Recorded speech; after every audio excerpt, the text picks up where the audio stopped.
Hi and welcome. It's Math 143 again.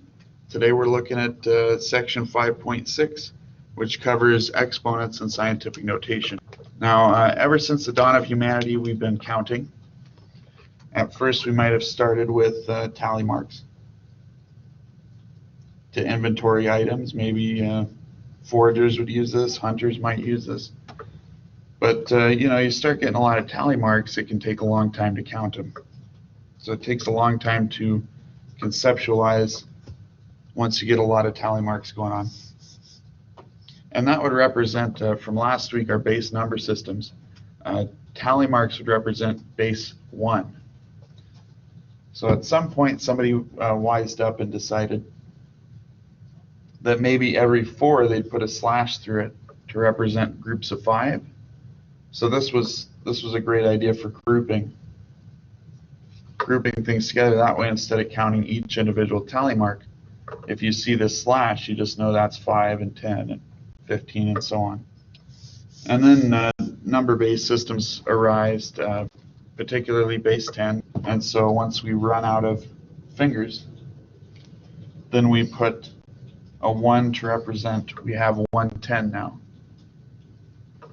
So for example, if I write 129,000, could you imagine how large that base number would look if it was base 1, having 129,000 tally marks?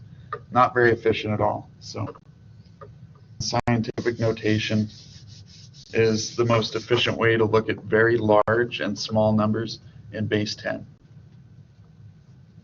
For example, chemistry, scientific notation is very important because we're looking at the sizes of microscopic things and atomic things. And in physics, you could be looking at very high speeds or very large objects too. So how we work with scientific notation, so let's say we have a large number, like 4,640,000 and 1,218. Now we've got this decimal mark here that represents where the integer ends at.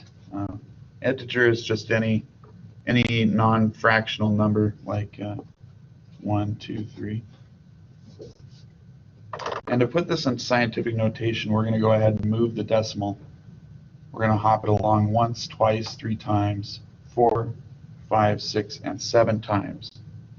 So we want to get the decimal immediately after the first number. In this case, it's the 4. So we can now write this as 4.64. I'm going to go ahead and round out the 218 times 10 to the number of times we hopped the decimal. So 1, 2, 3, 4, 5, 6, and 7.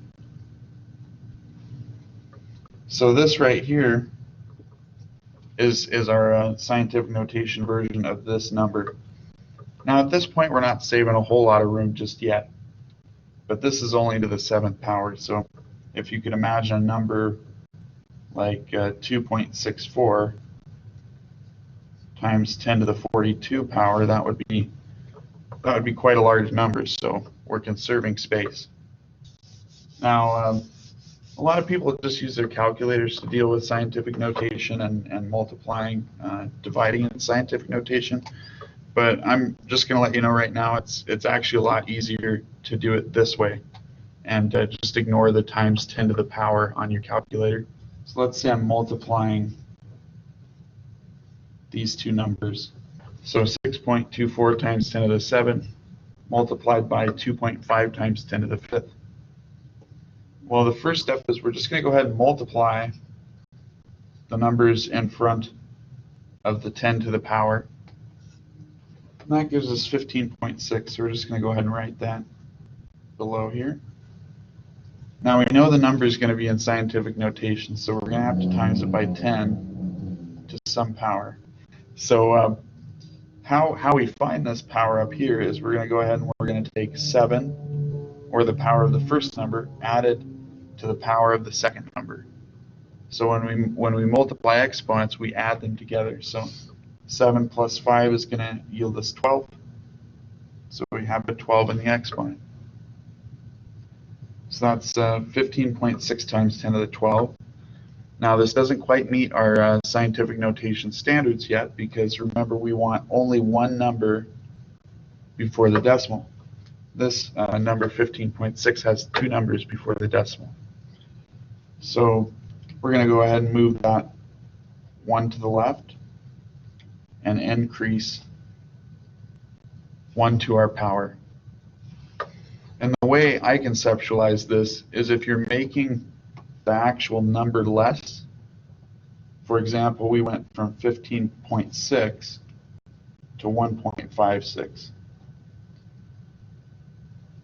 So if we're going from 15.6 to 1.56, these numbers are going to be equivalent.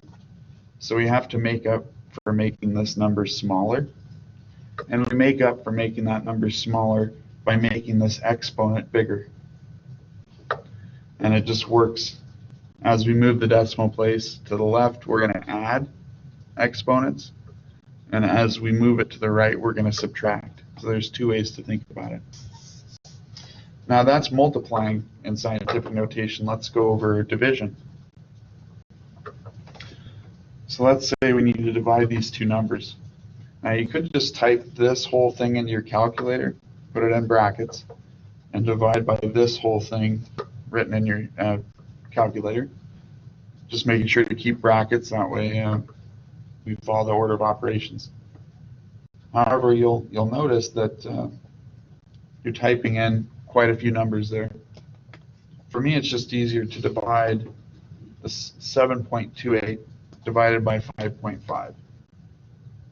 And that yields us roughly 1.32. I'll just round that to 1.3. Now times 10 to some resulting power.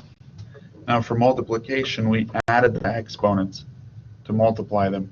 For division, we're going to do the opposite of that. We're going to subtract. So we take the top number, -3, and then we're going to subtract the bottom number, or 5. Now -3 minus 5 is going to give us -8. Now we've got only one number in front of the decimal, so this is in scientific notation, and our power is correct, so this is how we divide in scientific notation. And really, on the concept of exponents, all that exponents are is it's a way of saving space from not writing out so much multiplication, in the same way that multiplication is a way to save space from writing out so much addition. So what I mean there is, if I take 10 plus 10 plus 10, let's say, so on and so forth, I'll go out to 5. Now I could write it this way. That's a lot of space, though. We're trying to save space. So I've got 5 of them, so I could write this as 5 tenths, 5 times 10. Now in the same way, let's say I'm taking 10 times 10 times 10, so on and so forth. I could write that as 10 to some power, representing the number of times I'm going to multiply it by itself. So really, addition, multiplication, and exponents are the exact same operation. They just save space, just like our number systems. So with that, I think we've covered just about everything that we need to know to work on problems in scientific notation. Let's go ahead and move on to significant figures. So with significant figures, it's a series of rules that we follow in order to keep, in order to not over exaggerate our precision. So for example, if I only have a scale that can measure to 1/100th of a gram, I'm not going to want to act like it can measure more than that. So I keep it 1/100th of a gram. And when we're working on functions and calculations with these numbers, we need to make sure to keep the significant figures proper. To understand this, we have to figure out what a significant number is. Firstly, any non-zero number is significant.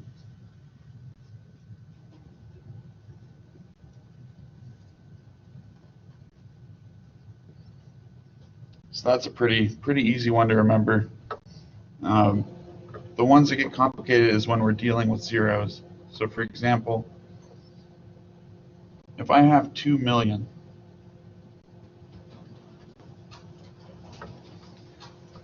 this actually only has one significant figure. It's the 2.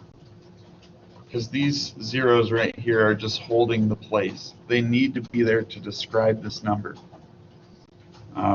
Because without them, you just have 2. And that doesn't accurately portray what we're looking at. So, however, these zeros do become significant if we put a decimal after them. So, this is indicating that we're accurate to this place right there.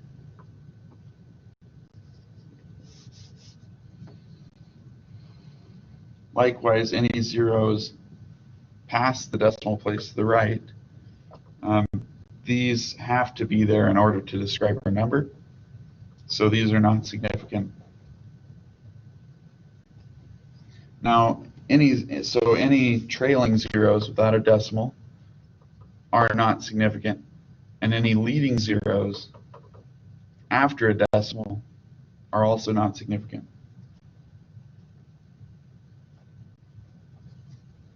But if we get zeros sandwiched in the middle of our number, those zeros are significant. So for example, this 0 is not significant. Any real number is significant. Sandwich zeros are significant. And so is the 2. So in this case, we have 3 significant figures.